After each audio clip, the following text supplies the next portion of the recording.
Chinnaswamy stadium ಬಳಿ ನಡೆದಿರುವಂತಹ ದುರಂತ ಇದೆಯಲ್ಲ, ಕಾಲ್ ತುಳಿತ ಪ್ರಕರಣ, ಅನೇಕ ಜನ ಪ್ರಾಣವನ್ನ ಕಳೆದುಕೊಂಡ್ರು. ಯಾರ ತಪ್ಪು ಯಾರ ಸರಿ ಅನ್ನೋದು ಇನ್ನೂ ಕೂಡ ಕನ್ಕ್ಲೂಷನ್ಗೆ ಬರಕ್ ಆಗ್ತಾ ಇಲ್ಲ. ಈ ಮಧ್ಯೆ ಮ್ಯಾಜಿಸ್ಟ್ರಿಯಲ್ ತನಿಖೆ ಅಂದ್ರೆ ನ್ಯಾಯಾಂಗ ತನಿಖೆ ಮುಂದುವರಿತಾ ಇದೆ. ಚಿನ್ನಸ್ವಾಮಿ ಸ್ಟೇಡಿಯಂ ಕಾಲ್ ತುಳಿತ ಪ್ರಕರಣಕ್ಕೆ ಸಂಬಂಧಪಟ್ಟಂತೆ ಇಲ್ಲಿಯವರೆಗೂ 70ಕ್ಕೂ ಹೆಚ್ಚು ಜನರ ಹೇಳಿಕೆಗಳನ್ನು ದಾಖಲು ಮಾಡಿಕೊಳ್ಳಲಾಗಿದೆ. 70ಕ್ಕೂ ಹೆಚ್ಚು ಜನರ ಹೇಳಿಕೆಗಳನ್ನು ತೆಗೆದುಕೊಳ್ಳಲಾಗಿದೆ.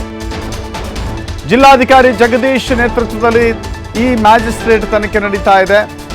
ಗಾಯಾಳುಗಳು, ಪ್ರತ್ಯಕ್ಷದರ್ಶಿಗಳು, ಅಧಿಕಾರಿಗಳು, KSCA, RCB ಮ್ಯಾನೇಜ್ಮೆಂಟ್, ಹೀಗೆ ಇದಕ್ಕೆ ಸಂಬಂಧಪಟ್ಟಂತ ಎಲ್ಲ ಸಿಬ್ಬಂದಿಯ ಹೇಳಿಕೆಗಳನ್ನು ದಾಖಲು ಮಾಡಿಕೊಳ್ಳಲಾಗಿದೆ.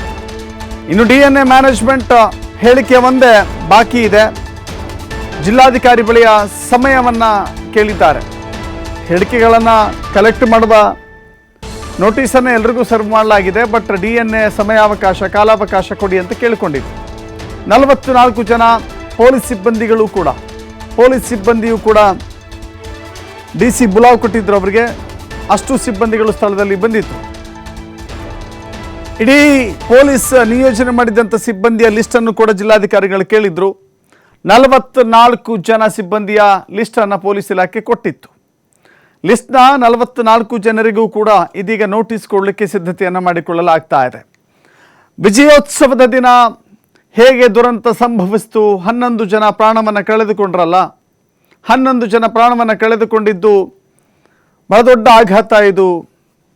ಹೀಗಾಗಿ ಇಡೀ ಕಾರ್ಯಕ್ರಮದ ಆಯೋಜನೆಯ ರೂಪುರೇಷೆಯೇ ಸರಿ ಇರಲಿಲ್ಲ.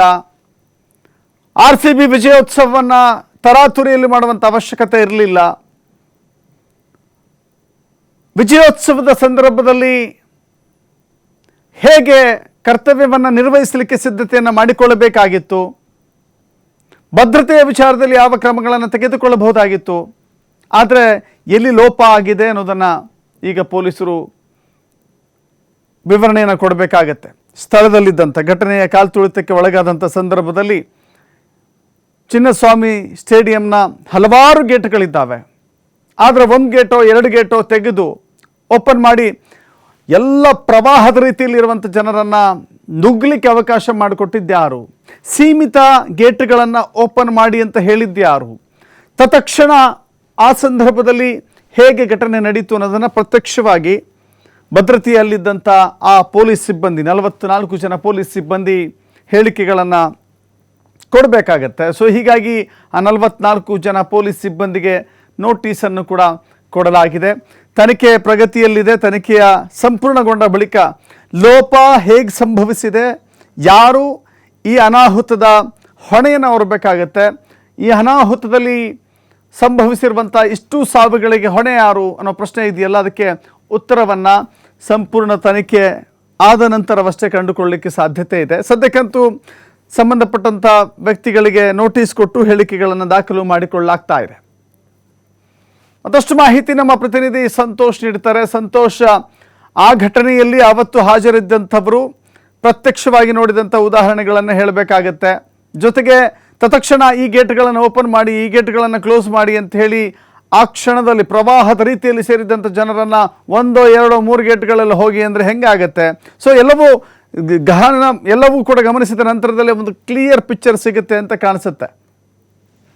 ಖಂಡಿತವಾಗಿ ದರ್ಶತ್, ಈಗಾಗಲೇ ಏನು ಮ್ಯಾಜಿಸ್ಟ್ರೇಟ್ ತನಿಖೆಗೆ ಸರ್ಕಾರ ಆದೇಶವನ್ನು ಮಾಡಿರುವ ಹಿನ್ನೆಲೆಯಲ್ಲಿ ಮ್ಯಾಜಿಸ್ಟ್ರೇಟ್ ತನಿಖೆ ಈಗಾಗಲೇ ಆರಂಭವಾಗಿರುವಂಥದ್ದು ಈಗಾಗಲೇ ನಡೀತಾ ಇದೆ. ಅಂದರೆ ಇನ್ಸಿಡೆಂಟ್ ಆಗಿ ಒಂದೇ ದಿನದಲ್ಲಿ ಮ್ಯಾಜಿಸ್ಟ್ರೇಟ್ ತನಿಖೆಯನ್ನು ಮಾಡಬೇಕಂತೇಳಿ ಸರ್ಕಾರ ಯಾವಾಗ ವಿರೋಧ ಪಕ್ಷಗಳು ಸರ್ಕಾರದ ವಿರುದ್ಧ ತಿರುಗಿ ಬಿದ್ವು, ಏನು ಇಡೀ ಪ್ರಕರಣಕ್ಕೆ 11 ಜನರ ಸಾವಿಗೆ ಸರ್ಕಾರವೇ ನೇರವಾಗಿ ಹೊಣೆ ಇದೆ ಅಂತೇಳಿ ಅವ್ರ ಮೇಲೆ ಯಾವಾಗ ಪ್ರತಿಭಟನೆಗೆ ಮುಂದೋದು, ಈ ಸಂದರ್ಭದಲ್ಲಿ ಮ್ಯಾಜಿಸ್ಟ್ರೇಟ್ ತನಿಖೆಯನ್ನು ಮಾಡ್ತೀವಿ, ತನಿಖೆಯನ್ನು ಮಾಡಿ ತಪ್ಪಿತಸ್ಥರ ವಿರುದ್ಧ ಸೂಕ್ತ ಕ್ರಮವನ್ನು ಕೈಗೊಳ್ಳುತ್ತೆ ಸರ್ಕಾರ ಅಂತೇಳಿ ಅವರು ಕೂಡ ಈಗಾಗಲೇ ಮ್ಯಾಜಿಸ್ಟ್ರೇಟ್ ತನಿಖೆಗೆ ಆದೇಶವನ್ನು ಮಾಡಿದ್ರೆ ಅದರಂತೆ ಈಗಾಗಲೇ ನಡೀತಾ ಇದೆ. ಮತ್ತೊಂದು ಕಡೆ ಇಡೀ ಪ್ರಕರಣಕ್ಕೆ ಸಂಬಂಧಪಟ್ಟಾಗೆ ಯಾಕೆ ಈ ರೀತಿಯಾಗಿ ಇನ್ಸಿಡೆಂಟ್ ಆಗಿದೆ ಅನ್ನೋದಕ್ಕೆ ಸಂಬಂಧಪಟ್ಟ ಹಾಗೆ ಸಾಕಷ್ಟು ಮಾಹಿತಿಗಳನ್ನು ಈಗಾಗಲೇ ಕಲೆ ಆಗ್ತಿರುವಂಥದ್ದು. ಮಾಹಿತಿ ಅಂದರೆ ಯಾವ ರೀತಿಯಾಗಿ ಪ್ರೋಗ್ರಾಮ್ ಅನ್ನು ಅರೇಂಜ್ ಮಾಡ್ಕೊಳ್ಳಾಗಿತ್ತು, ಈ ಪ್ರೋಗ್ರಾಮ್ ಅರೇಂಜ್ ಮಾಡಿದಂಥವ್ರು ಯಾರು ಮಾಡಲಾಯಿತು, ಚಿನ್ನಸ್ವಾಮಿ ಸ್ಟೇಡಿಯಂನಲ್ಲಿ ಯಾರು ಇದಕ್ಕೆ ಅನುಮತಿಯನ್ನು ಪಡ್ಕೊಂಡ್ರು, ಯಾರು ಅನುಮತಿಯನ್ನು ನೀಡಿದ್ರು, ಅವತ್ತು ಎಷ್ಟು ಜನ ಬರುವಂತಹ ಅಂದಾಜು ಇವರಿಗಿತ್ತು, ಇಲ್ಲ ಯಾವ ರೀತಿಯಾಗಿ ಬಂದಂಥವ್ರಿಗೆ ಒಳಗಡೆ ಎಂಟ್ರಿಯನ್ನು ಕೊಡಬೇಕು, ಇನ್ನೊಂದು ಕಡೆ ಬಂದೋಬಸ್ತನ್ನು ಯಾವ ರೀತಿಯಾಗಿ ಮಾಡಿಕೊಳ್ಳಲಾಗಿತ್ತು.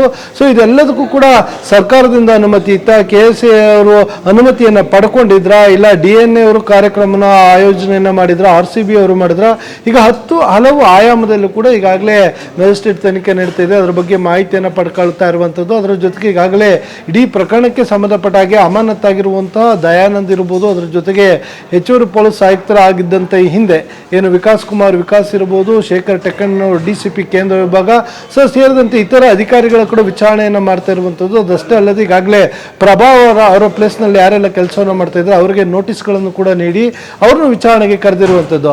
ಇದು ಒಂದು ಕಡೆ ಆದರೆ, ಮತ್ತೊಂದು ಕಡೆ ಈಗಾಗಲೇ ನ್ಯಾಷನಲ್ ಹ್ಯೂಮನ್ ರೈಟ್ಸ್ ಏನು ಹೇಳ್ತೀವಿ, ಕೇಂದ್ರ ಮಾನವ ಹಕ್ಕುಗಳ ಆಯೋಗ ಏನಿದೆ ಅದು ಕೂಡ ರಾಜ್ಯಕ್ಕೆ ಎಂಟ್ರಿ ಕೊಟ್ಟು ಈ ಬಗ್ಗೆ ಮಾಹಿತಿಯನ್ನ ಕಲೆ ಹಾಕ್ತಾ ಇರುವಂಥದ್ದು. ಇಡೀ ಇನ್ಸಿಡೆಂಟ್ಗೆ ಏನು ಪ್ರಮುಖವಾಗಿ ಕಾರಣ ಏನು, ಯಾರ ನಿರ್ಲಕ್ಷ್ಯಕ್ಕೆ ಈ ಇನ್ಸಿಡೆಂಟ್ ಆಯಿತು, 11 ಜನರ ಸಾವಿಗೆ ಯಾರು ಕಾರಣ, ಈ ಎಲ್ಲ ಮಾಹಿತಿಗಳನ್ನು ಕಲೆ ಹಾಕ್ತಾ ಇರುವಂಥದ್ದು. ಈ ಮಾಹಿತಿಯನ್ನು ಆಧಾರವಾಗಿ ಇಟ್ಕೊಂಡು ಮುಂದಿನ ದಿನದಲ್ಲಿ ಯಾರ ವಿರುದ್ಧ ಕಠಿಣ ಕ್ರಮವನ್ನು ಕೈಗೊಳ್ಳುತ್ತಾರೆ, ಈ ಸಾವಿಗೆ ಯಾರು ನೇರ ಹೊಣೆ ಅನ್ನೋದು ತನಿಖೆಯಿಂದ ಹೊರಬರುತ್ತೆ ಅನ್ನೋದನ್ನ ನಾವು ಕಾಯ್ದು ನೋಡಬೇಕಾಗುತ್ತೆ. ದಶರಥ್, ಥ್ಯಾಂಕ್ ಯು ಸಂತೋಷ್ ನಿಮ್ಮೆಲ್ಲ ಮಾಹಿತಿಗೆ.